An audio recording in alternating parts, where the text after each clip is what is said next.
अस्सलाम वालेकुम, welcome to my channel खौफनाक and fiction novels by Nadia. I hope कि आप खैरियत से होंगे।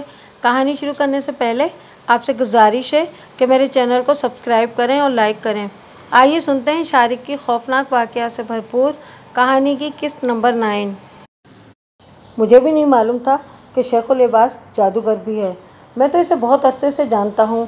खैर, हमें तो अपनी बहन की तलाश है। अब बताओ इस बारे में क्या करें। जहन्नम में गई तुम्हारी बहन।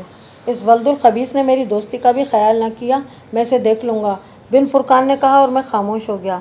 बिन फुरकान की खूंखार फितरत औद कर आई थी। बहरहाल अभी हमें से काम लेना था, इसलिए हम बिल्कुल खामोश रहे। अब मेरी आंखें भी तारीकी की आदी हो गई थीं, इसलिए बिन फुरकान और आरिफ के हौले देख सकता था। काफ़ी देर तक मुकम्मल खामोशी रही।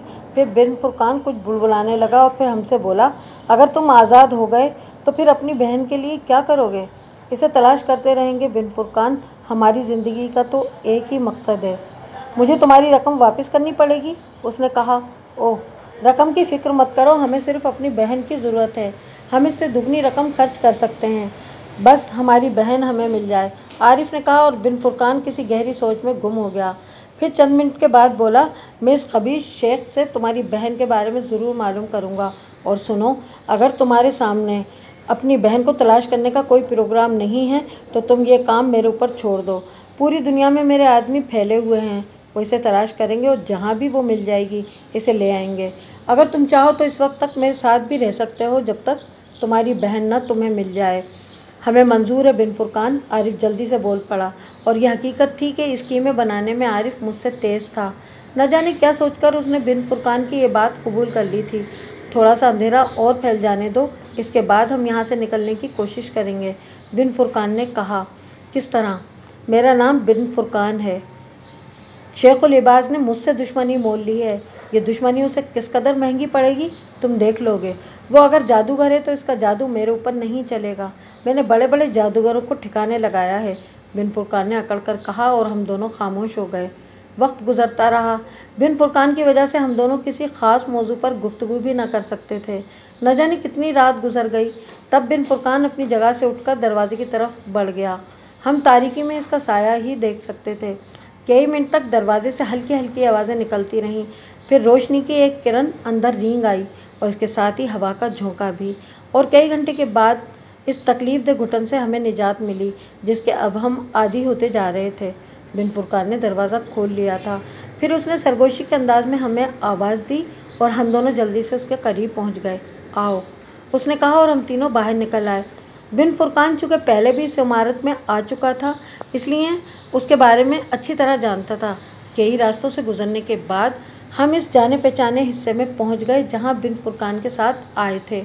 इस कमरे में रोशनी थी जहां बाजदेव से मुलाकात हुई थी। बिन फुरकान ने दरवाजे को थोड़ा सा धकेला और फिर खुश होकर गर्दन हिलाई। इसके बाद वो हमें इशारा करके अंदर दाखिल हो गया। अंदर एक खूबसूरत मसहरी पर शेखुल लिबास सो रहा था, बाल्फाज दीगर बाजदेव, लेकिन इस वक्त इसके चेहरे पर शैतानियत नहीं बल्कि सादगी थी। वो सोते में एक आम इंसान मालूम होता था। दूसरे लम्हे बिन फुरकान ने एक लंबा खंजर निकाल लिया और अलिबास की मसहरी पर एक जोरदार ठोकर मारी। अलिबास बुरी तरह उछल पड़ा और फिर जागकर आंखें फाड़ने लगा। दूसरे लम्हे वो मसहरी पर उठकर बैठ गया। वो खौफजदा नज़रों से बिन फुरकान और इसके हाथ में दबे हुए खंजर को देख रहा था। फिर इसके मुंह से सहमी सहमी आवाज़ निकली, बिन फुरकान, ये तुम हो? मेरे खुदा, तुम इस हालत में यहाँ कैसे आए? उधार चुकाने जादूगर शेख, इन लोगों से तुम्हारी दुश्मनी थी तो तुमने बिन फुरकान का भी ख्याल न किया, बिन फुरकान ने खंजर चमकाते हुए कहा। क्या क्या कह रहे हो अजीज़, क्या कह रहे हो? ज़रूर तुम्हें गलत फहमी हुई है। मैं तो 3 दिन से जजीरे से बाहर गया हुआ था, आज ही वापस। क्या कह रहे हो अजीज़, क्या कह रहे हो? ज़रूर तुम्हें गलत फहमी हुई है। मैं तो 3 दिन से जजीरे से बाहर गया हुआ था, आज ही वापस आया हूँ। बेवकूफ़ बना रहा है नाहंजार, तेरा ख्याल है तू अपनी चालाकी से एक बार फिर मुझे अहमक बनाएगा, बिन फुरकान ने दांत पीसते हुए कहा। यकीन करो बिन फुरकान, न जाने क्यों तुम मेरी तरफ से गलत फहमी का शिकार हो गए हो। मैंने कुछ नहीं किया। अलिबाज रुहासा हो गया था और मेरे जहन में नए ख्यालात जन्म ले रहे थे। बूढ़े शैतान से कुछ بعید न था। मुमकिन है इस वक्त वो इस शेख के भेस में हो और अब ये असल शेख हो। चुनाचे मैंने फुरकान से पूछा, इससे शाहिदा के बारे में मालूम करो। मुझे बताओ वो लड़की कहाँ है जिसे आखिरी बार तुमने मुझसे ख़रीदा था? शाहिदा, हाँ मैंने ख़रीदी थी, बड़ी मकरूर लड़की थी, एक रात भी मेरे साथ ना कुछ कर सकी, हालांकि मैंने इसके जिस्म से खाल उधेड़ दी, लेकिन इसने मेरा कहा ना माना। इसी दौरान मुर्शिद आ गए और उन्होंने मुझसे वो लड़की मांग ली। यकीन करो बिन फुरकान, मगर क्या बात है, तुम इसे क्यों पूछ रहे हो? शाहिदा के बारे में इस जलील इंसान से सुनकर मेरा खून खोल गया और मैं दीवानावार आगे बढ़ाया। तूने इसके जिस्म से खाल उधेड़ दी थी? तूने? मैंने लरसते हुए कहा। बता वो कहाँ है, वरना मैं तेरे पूरे जिस्म से खाल उधेड़ दूंगा। अचानक मैंने बिन फुरकान के हाथ से खंजर झपट लिया। मेरी इस फुर्ती पर बिन फुरकान हैरान रह गया था। बहरहाल इसने इस मामले में मुदाखलत न की और कदरे पीछे हट गया। ये क्या तमाशा है बिन फुरकान, मेरे दोस्त, तुम्हारे दोस्त के साथ ये सलूक हो रहा है और तुम खामोश देख रहे हो? ये कौन लोग हैं और मुझसे क्या चाहते हैं? तूने भी तो अपने सियाह गुलामों के जरिए मुझे कैद कराया था। अलीबाज, तूने भी तो अपनी जादूगरी मुझ पर आजमाई थी। ये लोग अपनी बहन शाहिदा की तलाश में आए हैं। पहले हम तुझसे कोई बाइज्जत समझौता कर सकते थे, लेकिन तूने समझौते के सारे रास्ते बंद कर दिए। मेरी समझ में कुछ नहीं आ रहा, मेरी समझ में कुछ नहीं आ रहा। अलीबाज ने दोनों हाथों से सर के बाल नोचते हुए कहा। शाहिदा कहाँ है कुत्ते? तुझे कुछ समझने की ज़रूरत नहीं है, तो सिर्फ हमारी बात का जवाब दे। आरिफ ने आगे बढ़कर अलीबाज के जबड़े पर घूसा रसीद करते हुए कहा। अलीबाज की आंखों में गैस के आसार नजर आए, लेकिन मैंने खंजर की नोक उसके हलकों पर रख दी और वो संभल गया। मैं बता चुका हूँ, इसने भर्राई हुई आवाज़ में कहा। मैंने इसे मुर्शिद को दे दिया था। मुर्शिद इसे लेकर अल बदरवा गए थे। यकीनन वो अल बदरवा की हरम में होगी, उसने कहा। मुर्शिद कौन है? मैंने कड़क कर पूछा। एक वली कामिल। उन्होंने कहा था कि वो लड़की इनके काम की है। वो लड़की के भाई से कोई काम लेना चाहते थे, शकुल इबाज ने कहा और मेरे कान खड़े हो गए। जाहिर है मुर्शिद इस खबीस के अलावा और कौन हो सकता था, जिसने न जाने कहाँ कहाँ अपने पाँव फैला रखे थे। लेकिन दूसरी तरफ ये भी ख्याल होता था कि मुमकिन है अलीबाज के रूप में छुपे हुए बाज देव ने अब ये कोई नई चाल चली हो। अल बदूर कहाँ है? मैंने गैज़ व ग़ज़ब से कांपते हुए कहा। जजीरा अल बदूरा यहाँ से 160 मील दूर है, लेकिन ये ज़रूरी नहीं कि मुर्शिद वहाँ मौजूद हों। वो सैलानी आदमी हैं और फिर ज़मीन इनके लिए मुख्तसर है। लम्हात में वो लाखों मील का सफ़र कर सकते हैं। ये कौन से मुर्शिद की बात करता है मिस्टर शारिक? मैं इस चालाक इंसान को अच्छी तरह जानता हूँ। क्या तुम इसकी बातों में आ रहे हो? तुम्हें याद नहीं इसने किस चालाकी से हम लोगों को कैद कर दिया था? जो शख्स दोस्तों को कैद कर सकता है वो क्या नहीं कर सकता? बिन फुरकान ने कहा। और अल इबाज हैरत से बिन फुरकान की शक्ल देखने लगा। फिर वो लरसते हुए लहजे में बोला, ये तुम कह रहे हो बिन फुरकान, मेरे दोस्त? मैं तुम्हारी दोस्ती पर लानत भेजता हूँ, जो वक्त के साथ बदलती है। मैं इसे कभी नहीं भूल सकता कि मैं तुम्हारे मकान में कैद रहा हूँ। तुम्हें ज़रूर गलत फहमी हुई है बिन फुरकान, मुझे माफ़ कर दो और ठंडे दिल से हालात पर गौर करके मेरी दोस्ती के बारे में फ़ैसला करो, अलीबाज ने कहा। और बिन फुरकान मक्कारी से इसे देखने लगा, फिर मुस्कुराते हुए बोला, अच्छा फिर दोस्ती के सबूत के तौर पर इस लड़की को मेरे हवाले कर दो। मैं इसके एवज़ तुम्हें दूसरी लड़की दे सकता हूँ। अगर वो मेरे पास होती तो मैं तुम्हें बिला एवज़ ऐसे ही वापस कर देता, या अगर वो यहाँ निकल आए तो तुम मेरी दोस्ती को ठुकरा सकते हो। मैं सच कह रहा हूँ, मुर्शिद ने इसे पसंद किया और वो ले गए। बिन फुरकान ने एक मायना खेज सांस ली और फिर मेरी तरफ रुक करके बोला, बहरहाल मिस्टर शारिक, अगर ये दुरुस्त भी कह रहा है तो लड़की की तलाश के लिए इसकी मौत ज़रूरी है, वरना ये बकौल इसके अपने मुर्शिद को भी हमारे बारे में इतला कर देगा और मुर्शिद इंतज़ामात कर लेंगे। इसके अलावा मैं बता चुका हूँ कि ये जजीरा आधे से ज़्यादा इसकी मिल्कियत है। अगर हम इसे ज़िंदा छोड़ते हैं तो फिर हम ये जजीरा कभी ना छोड़ सकेंगे। दूसरी बात ये कि मैं इस इलाके में अपना कारोबार भी जारी रखना चाहता हूँ। इन चंद बातों को मद्देनज़र रखते हुए ये ज़रूरी है कि हम इसे मौत के रास्ते पर रवाना कर दें और फिर लड़की को यहाँ तलाश करें। क्या कह रहे हो बिन फुरकान? क्या बरसों की दोस्ती का यही सिला मिल रहा है? अलीबाज ने कहा। लेकिन कीना परवत बिन फुरकान बेदर्दी से हंसने लगा। ज़ाहिर है वो बुर्दा फरोश था। जिस संगदिल के दिल पर मासूम कलियों की आहें, सिसकियाँ और फरियादें असर न करती हों, वो एक बूढ़े उम्र रसीदा शेख की दोस्ती का वास्ता कैसे कबूल कर सकता था? मैंने इसके इस रवैये से इसकी शख्सियत के बारे में मुकम्मल अंदाज़ा लगा लिया। मैं समझ गया था कि बिन फुरकान सिर्फ दौलत का दोस्त है और दौलत के ज़रिए बेहतरीन दोस्त रह सकता है, और जहाँ कोई चीज़ इसके मफाद के आड़े आई वो सब भूल जाता है। बहरहाल मुझे इससे मोहतात रहना था। बिन फुरकान आहिस्ता आहिस्ता आगे बढ़ा और इसने खंजर मेरे हाथ से ले लिया। शेखुल लिबास के चेहरे पर खौफ के आसार गहरे होते गए और फिर इसने चीखने की कोशिश की, लेकिन बिन फुरकान ने किसी चीते की तरह झपट कर इसको दबोच लिया और फिर इसका चमकदार खंजर अलीबास के सीने में उतर गया। अलीबास की चीख बिन फुरकान की उंगलियों में दब गई। खंजर कई बार बुलंद हुआ और कीमती कालीन में कुछ और खुश रंग नक्श निगार बन गए। बिन फुरकान ने इसे धकेल दिया और फिर इसके जिस्म से खंजर साफ करके पेटी में उड़स लिया और मेरी तरफ रुक करके बोला, आओ, इस छोटी सी कोठी की तलाशी मुश्किल काम नहीं है। तलाशी लेने के बाद हम सीधा बंदरगाह चलेंगे और रातों रात यहाँ से रवाना हो जाएंगे। दिन की रोशनी हमारे लिए ख़तरनाक है। मैंने कुछ न कहा। आरिफ भी खामोश था। वैसे हम बिन फुरकान जैसे दरिंदे से ज़रा भी खौफज़दा न थे, बल्कि हम दोनों ही के दिलों में शाहिदा का गम मौजज़न था। न जाने वो बदनसीब किस हाल में होगी। तलाश बेकार रही, शाहिदा वहाँ न थी। हम वापस चल पड़े। बिन फुरकान के आदमी बेफिक्री से खेमों में आराम कर रहे थे।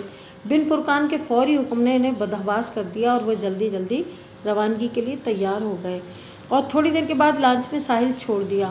बिन फुरकान अपने आदमियों में मसरूफ़ हो गया था। उसकी लाई हुई लड़कियां बदस्तूर उसकी कैद में थीं। हमारे दिल गम से निढाल थे। आसमान पर चांद निकला हुआ था और हम दोनों लॉन्च के एक हिस्से में खामोश खड़े थे। जब खामोशी तवील हो गई तो मैंने आरिफ को मुखातिब किया, क्या सोच रहे हो आरिफ?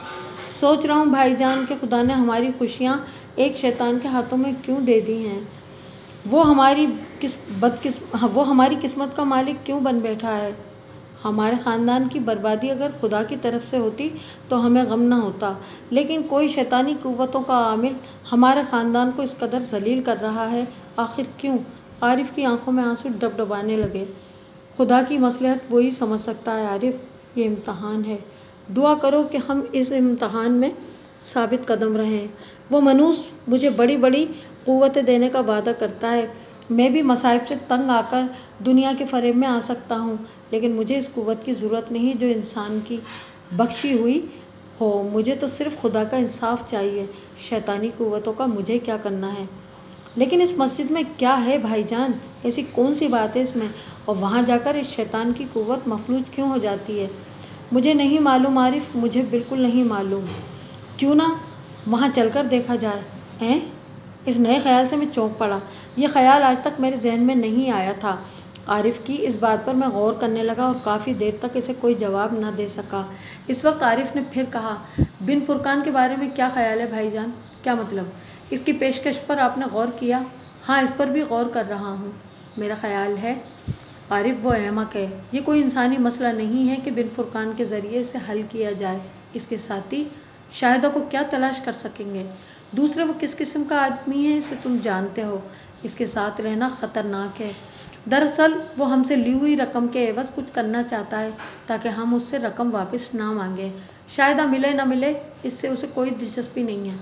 मेरा भी यही ख्याल है भाईजान, आरिफ ने अजीब से अंदाज में कहा। ईरान चलकर हम इसे छोड़ देंगे, मैंने कहा और आरिफ पुरख्याल अंदाज में गर्दन हिलाने लगा। वक्त गुजरता रहा। लॉन्च तेज़ी से सफ़र कर रही थी।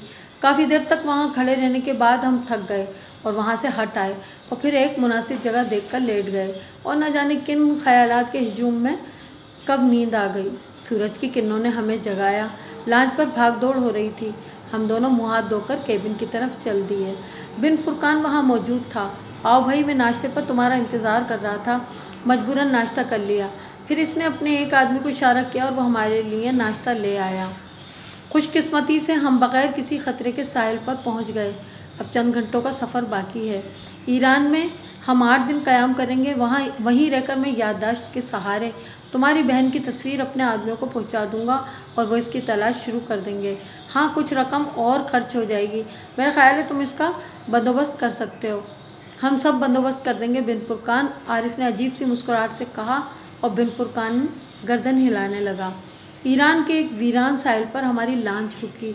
यहाँ भी बिन फुरकान के आदमियों ने इसका इस्तकबाल किया और हम सबको एक खूबसूरत इमारत में पहुँचा दिया जो सरसब्ज़ दरख्तों से घिरी हुई थी। लड़कियों को भी हमारे साथ ही लाया गया था। वो बेज़बान सकते कैसे आलम में थीं, कुछ न बोलती थीं।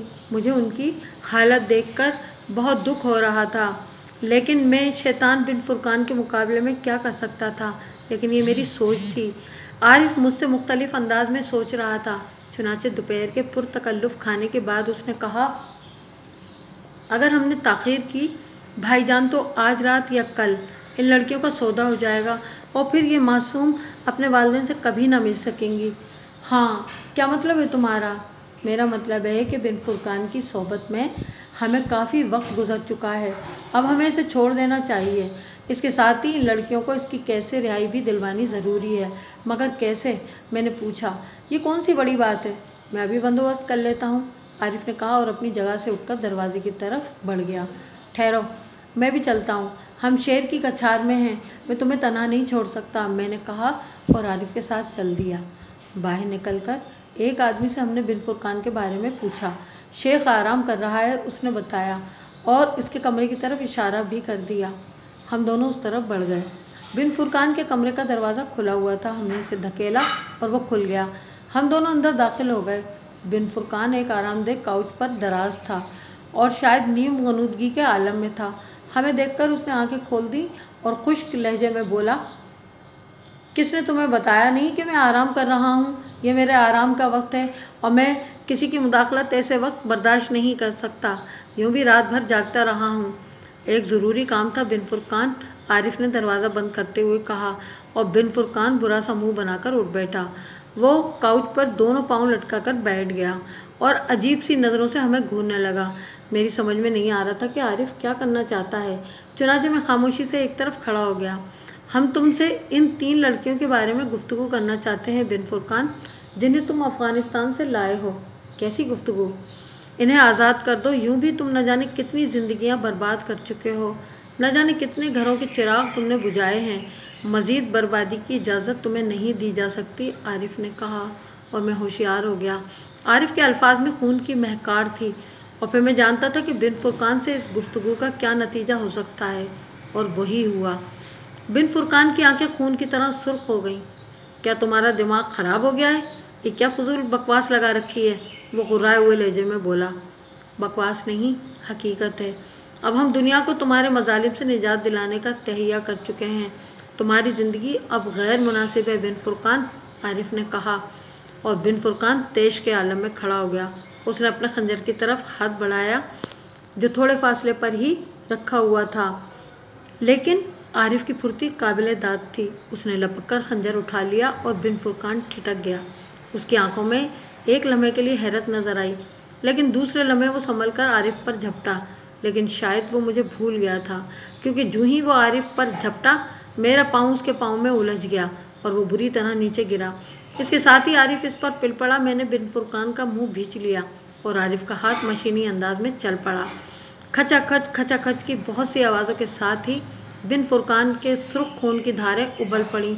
उसकी आंखें अजियत से बाहर निकल आईं और फिर उसने दम तोड़ दिया। आरिफ ने उसके लिबास से खंजर साफ किया। इसके बाद जेब से रुमाल निकाल कर खंजर के दस्ते को साफ करने लगा।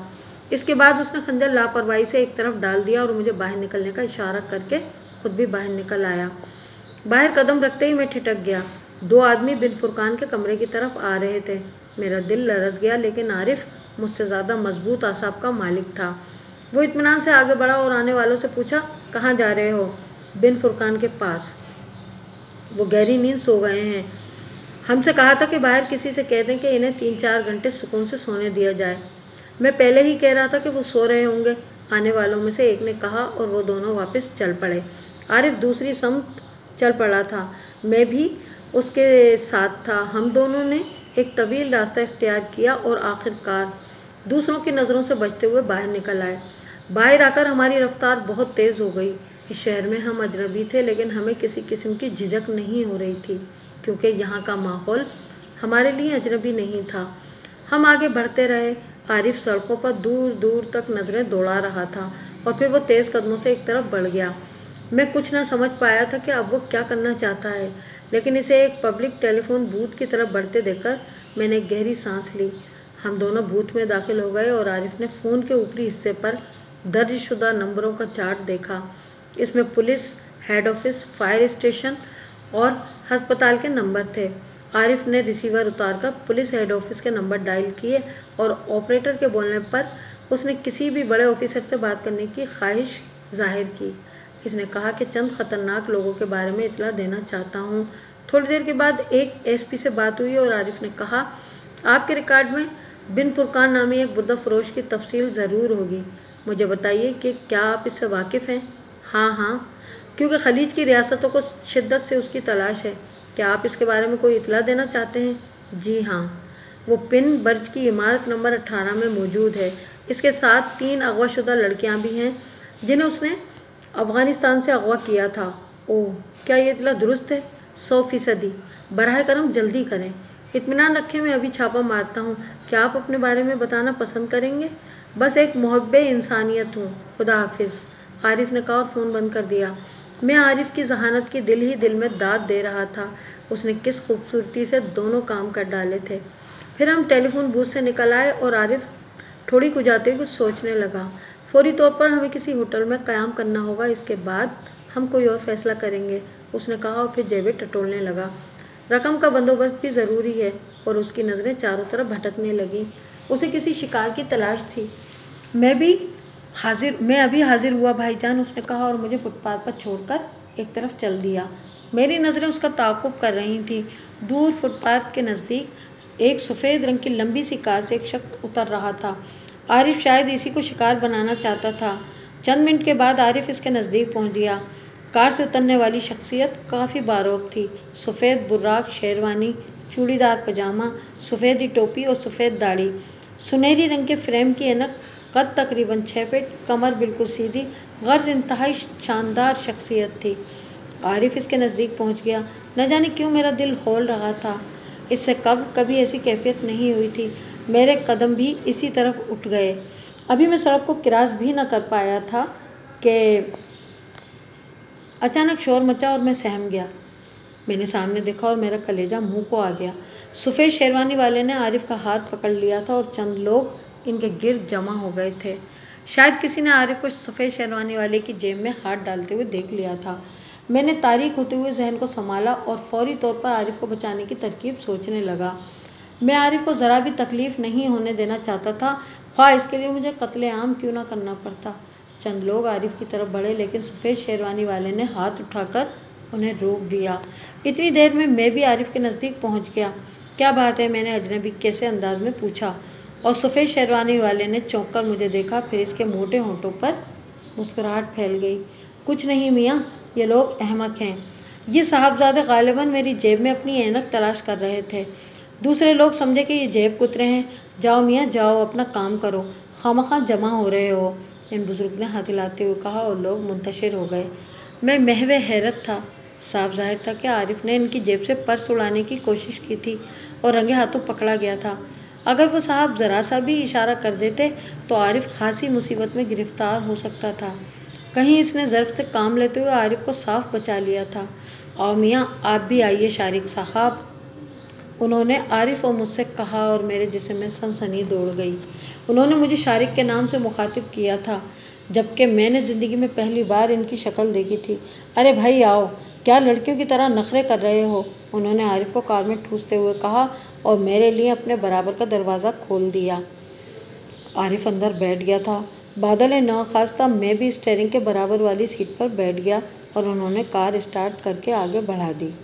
हम दोनों अभी तक अपने आसाब पर काबू न पा सके थे। आरिफ का तो चेहरा फुक था। खाकसार को मिर्ज़ा बर्क के नाम से याद किया जाता है। थोड़ी देर के बाद सफ़ेद शेरवानी वाले ने कहा। मेरे मुंह से कोई आवाज़ ना निकल सकी। आरिफ मियाँ, और तुमसे मैं बखूबी वाकिफ़ हूँ। कैसे? ये तफसील से बताऊँगा। मैंने आपको पहले कभी नहीं देखा, मैं बामुश्किल कह सका।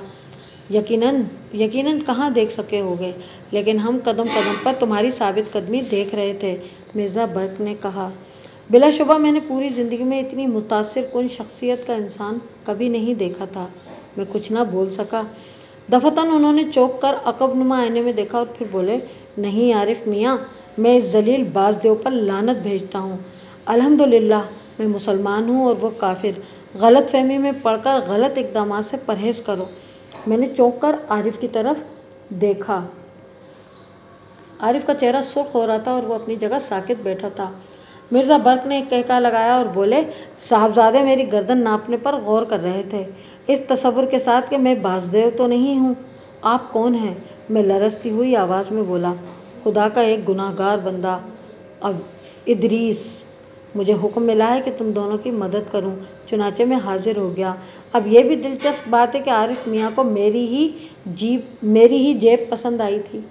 बात मेरी समझ में ना आ सकी। मैं इस पुरस्कार इंसान से बेहद मरूब हो गया था। कार काफ़ी देर तक दौड़ती रही और फिर एक खुशनुमा बंगले के दरवाजे की तरफ मुड़ गई। बंगले का फाटक किसी ने खोल दिया और कार अंदर दाखिल होकर पोरिज में रुक गई।